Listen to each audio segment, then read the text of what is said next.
sağlığını Allah'tan başka kimseye feda etme. Hiç kimseye feda etme. Bu beden, bu güç eğer varsa bu Allah'a feda olsun. Şeriatına feda olsun de.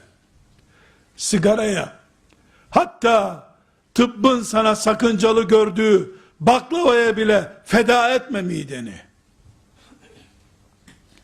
Çok dikkat et. Neden? Çünkü sen İslam'a lazımsın yavrum. Çürük adam İslam'ın başına derttir. Yürekli ve pazulu adam İslam'a lazım. Abdullah İbni Amr İbni As'ı hatırla. Radıyallahu anhuma. Peygamber aleyhisselam ona yavrum ayda bir hatim yap yeter demişti de ne demişti ona? Gencim ya Resulallah. Bırak gençliğimi Kur'an'ıma harcayayım demişti. Her gün bir hatim edeyim demişti. Yavrum böyle yapma. Yaşlanırsın. Yaşlanınca da bu işleri yapamazsın. Üzülürsün deyince de bırak gençliğim Kur'an'a feda olsun ya Resulallah demişti.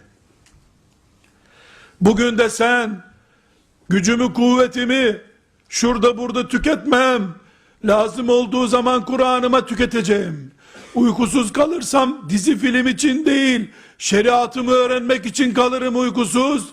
Ve şeriatıma, sünneti Resulullah'a gençliğimi kurban ederim.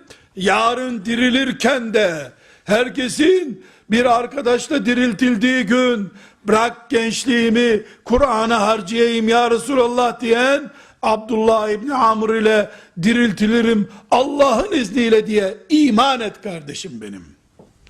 Sıhhatini feda etme. Aşktı, sevgiliydi, bırak bu hikayeleri.